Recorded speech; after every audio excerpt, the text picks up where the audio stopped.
BJP सरकार, PDP सरकार, RSS सरकार, आदमखोर सरकार,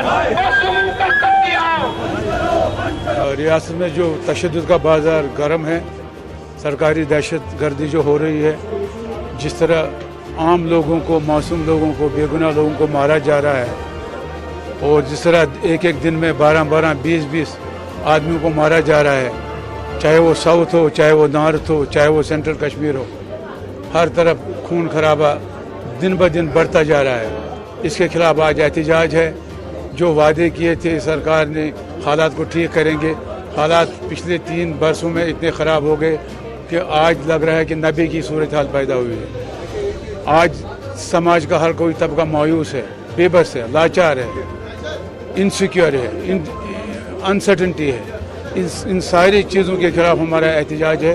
हम अपना एहतजाज रजिस्टर कर रहे हैं। नेशनल कॉन्फ्रेंस ने कहा था डायलॉग से काम ले लो। ये जो मिलिट्री ऑप्शन से काम लिया जा रहा है, इससे ज़्यादा रियासत में दिन ब दिन खून खराबा बढ़ता जा रहा है।